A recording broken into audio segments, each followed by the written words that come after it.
Tudo bem, a graça e a paz de nosso Senhor Jesus. Que bênção, né, irmãos? Estarmos aqui novamente. Aqui é a nossa casa, né? Eu me sinto muito bem aqui. Quando eu olho para os rostinhos assim que eu conheço, né? Fico mais seguro de saber que eu estou em casa, né? Que bênção, louvado seja o nome do Senhor. Realmente, irmãos, Deus tem nos chamado para trabalhar com família.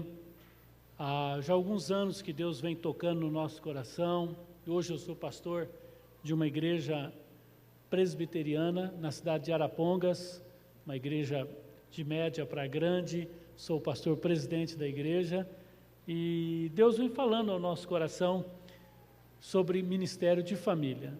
E aí nós tomamos uma decisão, no próximo ano nós ficaremos exclusivo para o ministério de casais.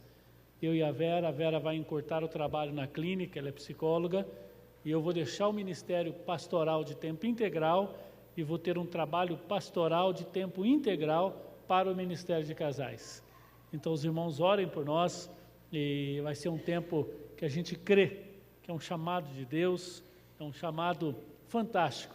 Nós estamos assim alegres, confiantes, mas confesso que de vez em quando dá uma tremedeira, né? Meu Deus, já estou com 55 anos, a idade de já pensar em aposentadoria, estamos começando um projeto novo, um sonho novo, estamos aí numa adolescência ministerial, todo entusiasmado, motivado, tanto eu como a Vera e os filhos. Então os irmãos orem por nós, tá? Algo novo que Deus tem colocado no nosso coração. Tem gente que chega para a gente e diz, olha, mas e essa crise, pensa bem, espera mais um pouco. Irmãos, se nós formos olhar para a circunstância, a gente não faz as coisas que Deus quer. Nós olhamos para o Senhor. E nós temos uma convicção. Cada dia Deus tem chamado mais a nossa atenção para a família. Nós entendemos que é a partir da família que as coisas acontecem. A nossa sociedade está no caos que nós estamos hoje, porque a família não vai bem. E eu quero te convidar, você que ainda não fez sua inscrição, nós vamos ter ali 6 palestras, eu vou falar, a Vera vai falar também, 6 palestras específicas, bíblicas, sobre a família.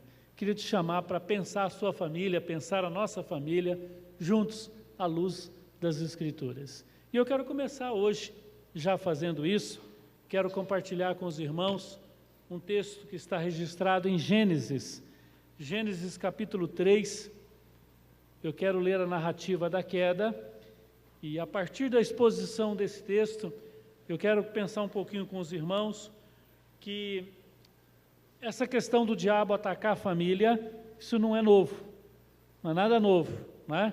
Não é de hoje que o diabo ataca a família, porque ele sabe que se ele destruir a família, o resto está destruído. Se ele conseguir estragar a família, o resto vai se complicar.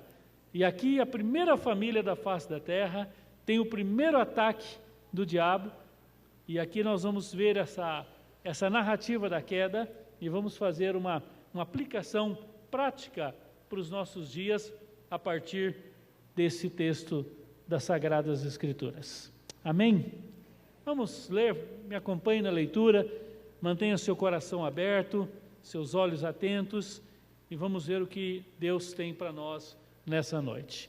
O texto sagrado diz que, assim, mas a serpente, a mais sagaz que todos os animais selváticos que o Senhor Deus tinha feito, disse à mulher, é assim que Deus disse, não comereis de toda a árvore do jardim?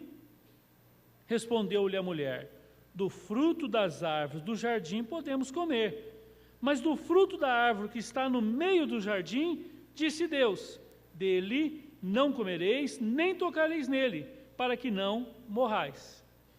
Então a serpente disse à mulher, é certo que não morrereis, é certo que não morrereis, porque Deus sabe que do dia em que dele comerdes, se vos abrirão os olhos, e como Deus, sereis conhecedores do bem e do mal.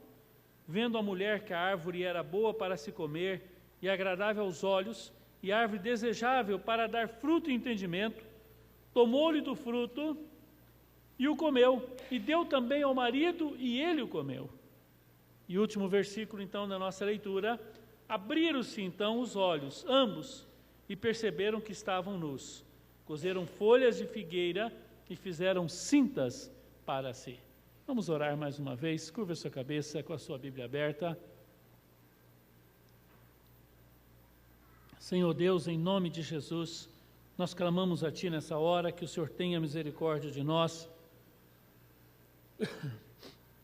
que o Senhor fale ao nosso coração, Senhor, que o Senhor abra os olhos do nosso entendimento, que o Senhor nos leve, Senhor, a perceber, a entender, a discernir a Tua voz, Senhor, e que sejamos guiados, Senhor, pela Tua palavra, no nome de Jesus. Amém. Amém. Irmãos, esse é o primeiro ataque que a família sofre. E, obviamente, que esse não foi o último. Se você quiser pegar uma série de ataque da família, que o diabo ataca a família, pegue uma novela, pegue um filme, pegue uma peça de teatro, recentemente pegue uma exposição de arte contemporânea, e você vai ver que a família tem sido atacada constantemente. De fato, as setas malignas são direcionadas quase que todas para a família. A família nunca sofreu tantos ataques diabólicos como tem sofrido nos últimos tempos. Nós estamos vivendo o momento mais crucial no que tange a família. Os papéis nunca foram questionados.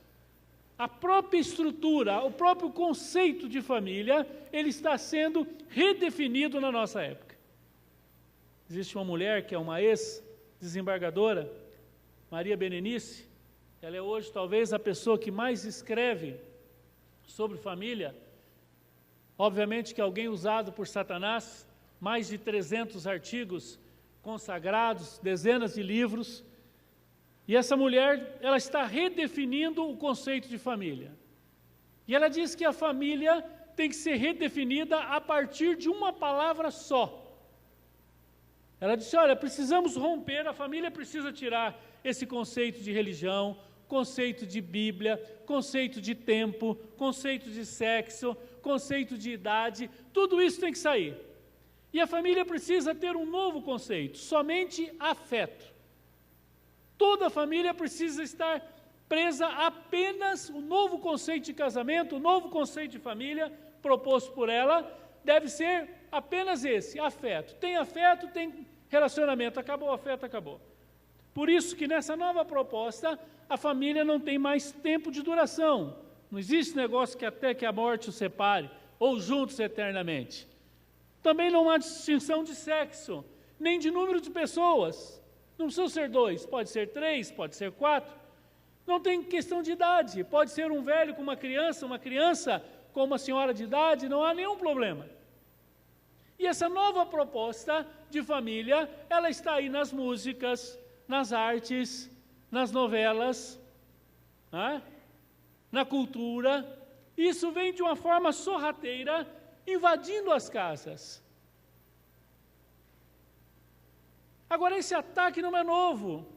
Aqui nesse texto que nós acabamos de ler, nós vimos o primeiro ataque. Se você olhar para esse texto, você vai ver que o cenário era fantástico, um cenário especial. Nós tínhamos um jardim maravilhoso, Deus estava presente nesse jardim, Deus passeava por esse jardim.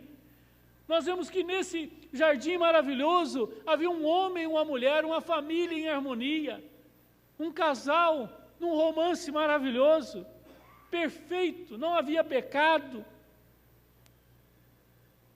A natureza exuberante, um cenário perfeito. E é interessante que o diabo vem e começa a seduzir a mulher.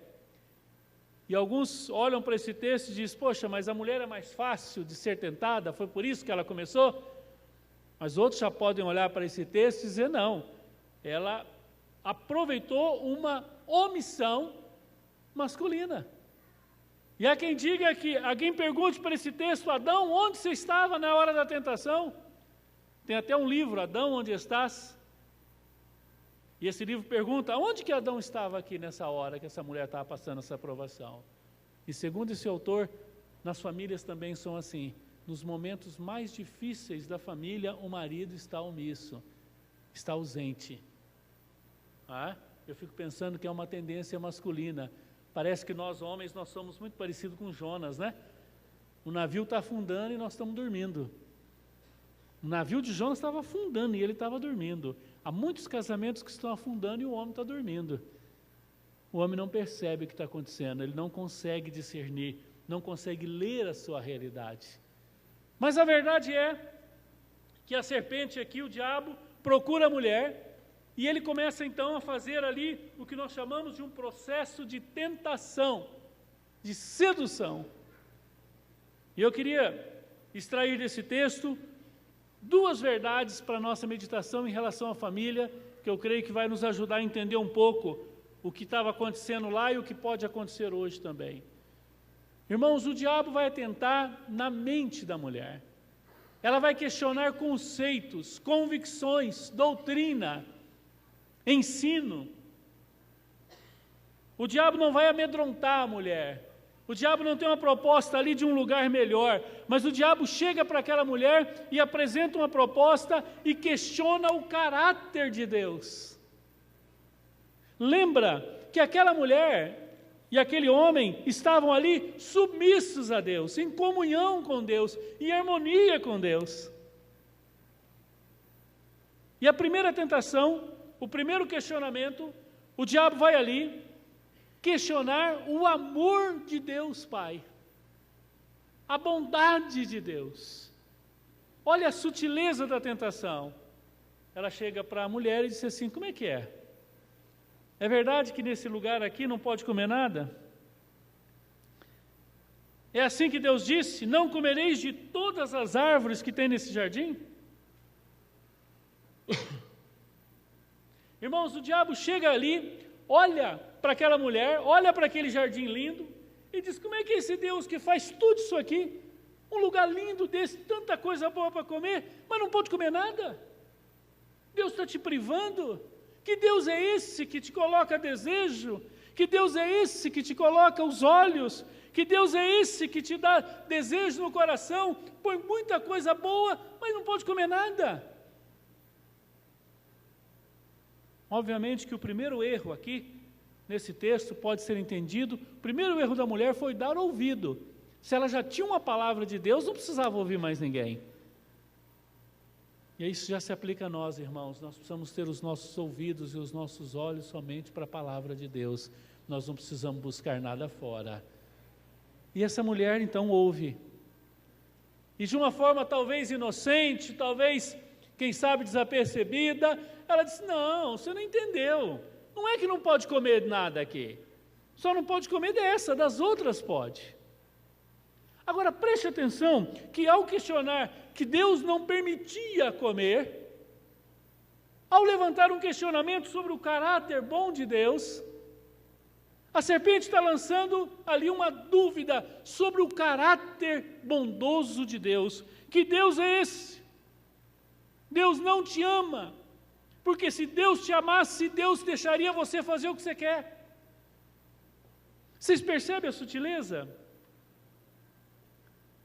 Que Deus é esse que ama, mas proíbe? Que Deus é esse que estabelece regras? Deus não é bom, Deus não ama. Sujeitar a Deus é um mau negócio. Estar submisso a Deus, obedecer a Deus, ter regras, isso é ruim. Não faça isso. A seta maligna ali está mexendo no relacionamento, no governo de Deus sobre o homem e a mulher. E a primeira família então sofre a tentação de sair debaixo do governo de Deus. A ideia é mais ou menos essa. Deus é um Deus que te priva de alegrias. Deus é um Deus que não quer ver você feliz. Você deve ter ouvido muitas vezes as pessoas perguntarem assim, você é crente, você é evangélico? Então você não pode fazer nada. Não, a vida de crente deve ser muito chata, não bebe, não rouba, não faz isso, não adultera, você não faz nada de bom? Que isso? Eu lembro de eu evangelizando uma pessoa e ele me disse, olha pastor, eu não quero me converter agora não, deixa, eu vou curtir a vida, eu vou aproveitar bastante, quando eu estiver numa cama com câncer, morrendo, aí o senhor prega para mim que daí aí eu me converto, mas por enquanto eu quero aproveitar a vida. Ela acreditou, essa pessoa acreditou nessa mentira, de que obedecer a Deus é se privar de alegria, que obedecer a Deus e andar nos seus caminhos é perder a vida. Ela diz que Deus é esse que coloca esse jardim, você não pode comer nada. Irmãos, Deus havia estabelecido limites, o que pode e o que não pode. Deus é um Deus de limite. E os limites de Deus para a nossa vida, os mandamentos de Deus, os princípios de Deus são bênção. São cuidados de Deus. Nós vamos olhar os mandamentos e os princípios de Deus, por exemplo, os princípios para a família, quando Deus estabelece os princípios para a família, isso é bênção, não é privação. Não é um Deus que não deixa você feliz, é um Deus que já sabe o único caminho que você vai ser feliz. Andar nos caminhos do Senhor é um caminho de alegria, de vida. Só que na nossa cabeça, quem coloca limite, quem coloca pode ou não pode, nos priva. Pouco tempo conversando com uma criança, eu perguntei, você gosta da casa da avó? Ela disse, eu gosto, minha avó me ama muito. Eu disse, por que a tua avó te ama muito? Falei, ela deixa eu fazer o que eu quero. Na cabeça de uma criança é natural isso, porque na cabeça de uma criança fazer o que quer é a fonte de alegria. Irmãos, esse é o grande engano que nós cometemos, que nós podemos crer. O diabo lança essa semente até hoje na cabeça das pessoas, que se você fizer o que você quer, você vai ser feliz. Lê do engano. Fazer o que eu quero é a pior prisão que Deus pode me condenar.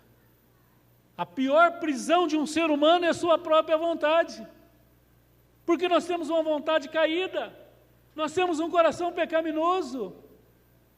Ai daquele que faz a sua própria vontade. O maior exemplo de maturidade do Senhor Jesus, quando Ele vai para a cruz, é quando Ele chega a fazer uma oração e dizer, Pai, na minha vida, seja feita a tua vontade. Há um engano em dizer que se você fizer o que você quer, você vai ser feliz. Há propostas de casamentos abertos, há propostas de vida liberal, faz tudo que você tem na cabeça.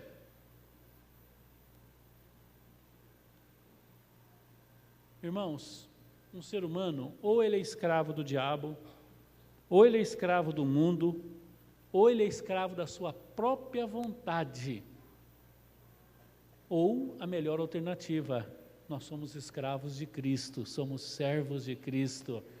A verdadeira liberdade está em sermos escravos de Cristo e obedecermos ao Senhor.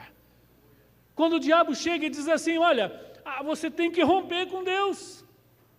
Esse negócio de ficar debaixo de um governo, de um Deus que manda na tua vida, isso pode, isso não pode, isso você faz, você não faz, isso não é vida. Irmãos, vocês percebem que essa tática, como ela deu certo, ele repetiu várias vezes? Você lembra do filho pródigo? Eu fico imaginando aquele rapaz andando de cavalo na sua fazenda, e de repente ele para e o diabo encosta nele e diz, rapaz, você está achando que você é feliz aqui? Isso aqui, você é um escravo aqui. Você não tem liberdade. Eu quero dar um conselho para você. Se você tiver liberdade irrestrita, se fizer o que você quiser, se você tiver dinheiro e não tiver ninguém mandando na tua vida, você vai ser a pessoa mais feliz do mundo. E ele acreditou. Foi lá no pai, pegou o dinheiro e foi buscar isso. O que ele buscou? Liberdade absoluta. Fazer o que ele quisesse, a hora que ele quisesse, do jeito que ele quisesse, com quem ele quisesse. Não é? Dinheiro para fazer tudo isso e ninguém perto que mandasse nele. Vocês conhecem a história do filho pródigo, que deu? Irmãos, essa é a minha história, essa é a sua história. Todas as vezes que nós saímos debaixo do governo de Deus, nós nos arrebentamos. A pior condenação que Deus pode dar para um ser humano é dizer, faça a tua vontade na sua vida. Segue o teu coração. Faz o que você tem vontade. E o diabo então ali questiona aquela mulher, Eva e diz para ela: olha, se você sair debaixo do governo de Deus, você vai ser igual a Deus. Você não vai precisar mais ter alguém mandando na sua vida. Você não vai precisar mais ter regras. Você não precisa ter princípios. Irmãos, é um engano, é mentira do diabo. A nossa maior liberdade, a nossa maior segurança está em fazermos a vontade do Senhor. Obedecer a Deus, andar nos seus caminhos. Essa é a nossa segurança. É isso que nos traz alegria. E aquela mulher acreditou nisso. Mas há uma segunda seta terrível que ela lança sobre ela. Porque quando a mulher vai explicar e dar atenção para o diabo, diz: não, você não entendeu, não é que não pode comer nada aqui. Pode, é só dessa aqui que não pode. Tem uma árvore aqui que Deus estabeleceu e falou: dessa não pode. Aí a serpente olha para a mulher e diz: por que não pode? Por quê? E a mulher disse: olha, sabe o que Deus falou? Se comer, morre. Sabe o que a serpente falou para a mulher? Morre nada. Você conversa. Se fosse na linguagem da moçada, aí ela ia dizer assim: não dá nada não. Não dá nada não. Pode comer à vontade, pode fazer o que você quiser. Irmãos, a segunda seta que essa família recebe é a mesma que nós temos recebido todos esses anos, e eu e você somos tentados, é de que Deus é um Deus que não tem palavra. Ali ela estava questionando, não o amor de Deus como na primeira parte, mas questionando a justiça de Deus. Sabe esse negócio de inferno? Sabe esse negócio de céu? Sabe esse negócio de que você planta, você colhe? Sabe esse negócio de que Deus tem uma vara que corrige quem Ele ama? Isso tudo é conversa. Não creia na justiça de Deus, não vai morrer. Irmãos, uma das tentações que nós sofremos hoje quanto família é de que nós podemos quebrar princípios que não têm consequência. Nós vivemos numa sociedade de impunidade. Os nossos políticos vivem essa impunidade. A nossa sociedade vive essa impunidade. Nós convivemos com impunidade. Então, quando você olha para as Escrituras e vê que tudo que você planta, você colhe, que Deus é um Deus justo, você diz: eu não creio nisso. Irmãos, isso é seta maligna. Você pode ter certeza, você crê ou não, a Bíblia diz que Deus é o Deus de toda a justiça. Sabe o que essa seta produz? Gera no coração das pessoas, tira do coração das pessoas o temor do Senhor. Irmãos, nós vivemos uma época que as pessoas não têm temor de Deus. No passado, até por ignorância, por medo, se tinha temor.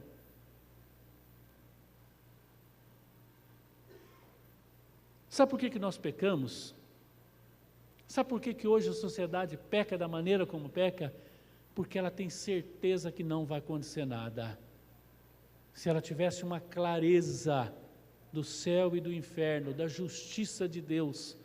Irmãos, a Bíblia deixa muito claro sobre a ira de Deus. Deus tem uma ira santa.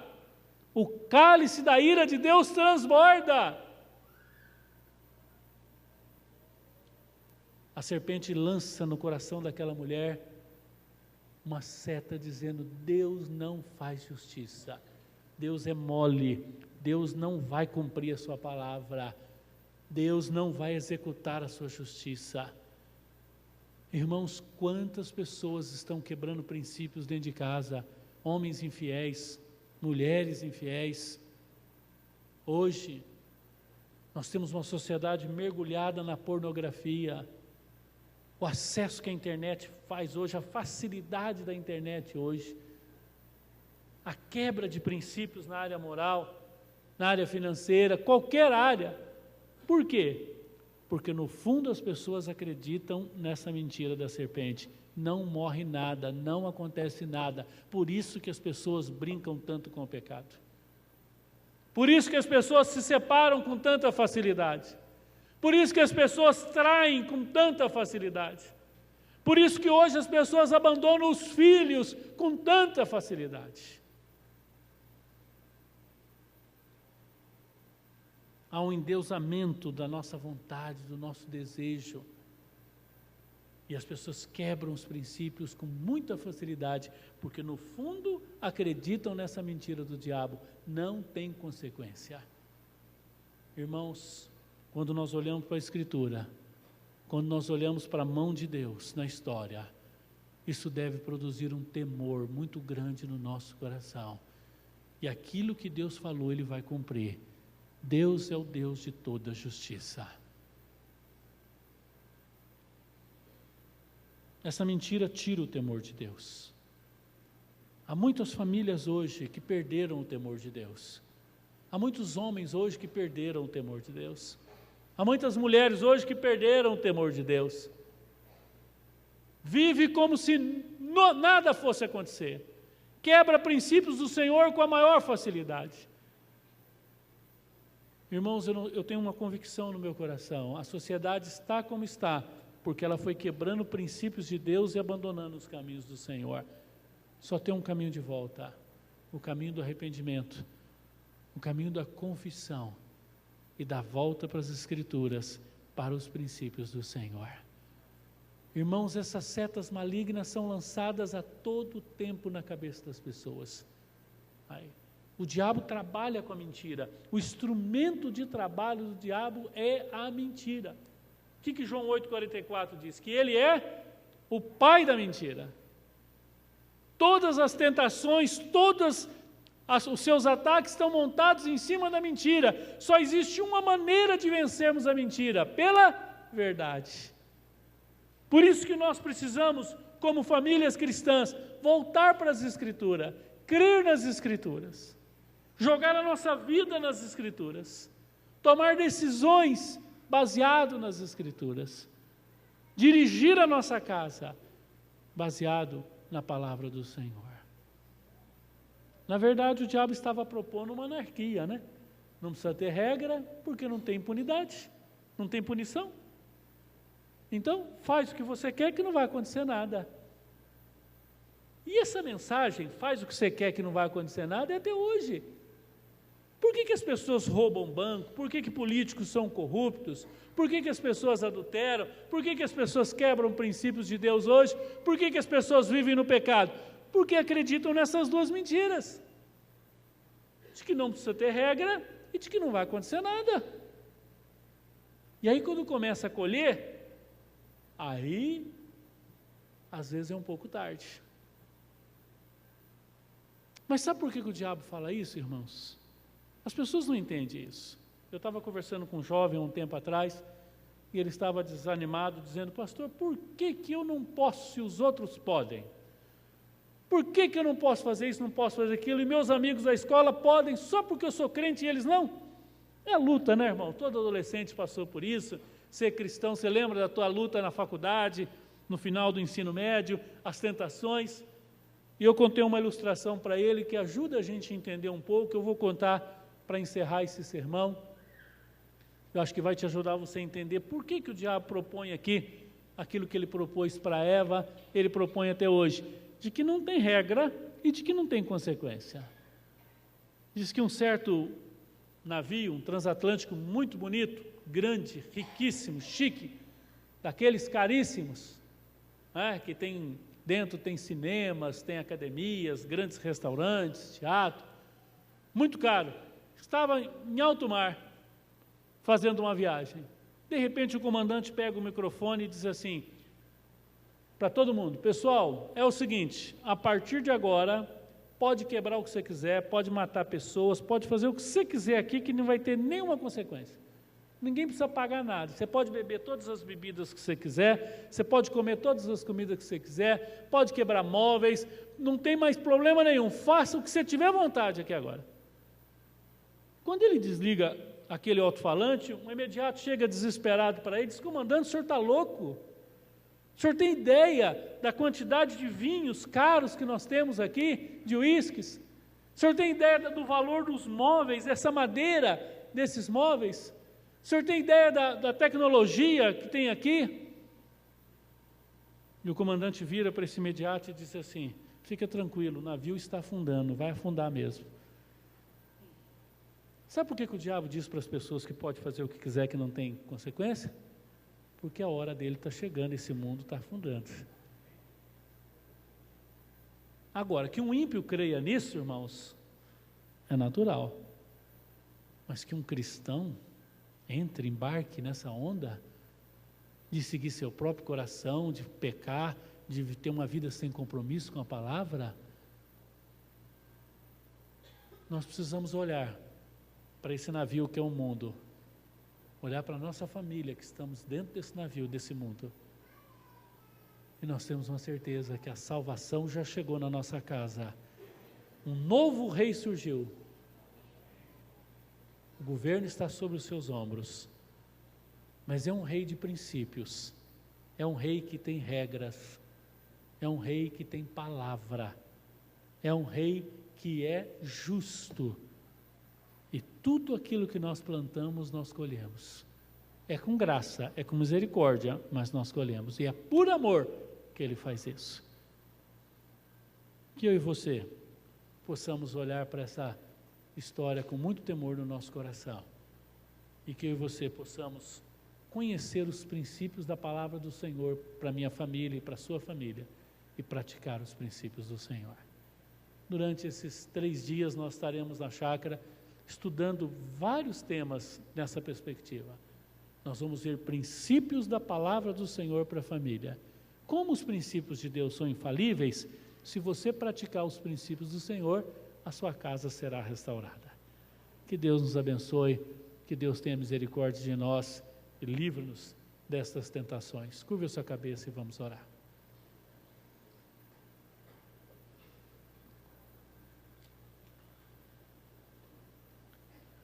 Senhor Deus, em nome de Jesus, eu quero apresentar cada família aqui perante o Senhor.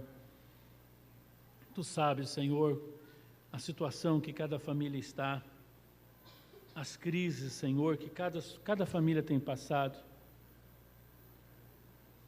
À luz da Tua palavra, Senhor, nós pedimos que o Senhor nos dê um coração crente, que crê na Tua palavra, crê que o Senhor está no governo de todas as coisas, e de que tudo que o Senhor nos proibiu de fazer é por amor a nós, é o cuidado de um Pai amoroso que zela pelo seu rebanho. Nos dê um coração temente a Ti, Senhor, um coração que sabe que o Senhor é um Deus de palavra, um Deus que vai cumprir a Sua palavra. Senhor, visita cada família, Senhor. Se há casais aqui nessa noite que estão em crise, Senhor, casais que estão pensando em divórcio, em separação, pessoas que estão frustradas no seu casamento, Senhor, visita nessa hora, faça uma obra, em nome de Jesus, para a Tua honra e Tua glória. Amém. Amém, irmãos, que Deus nos abençoe.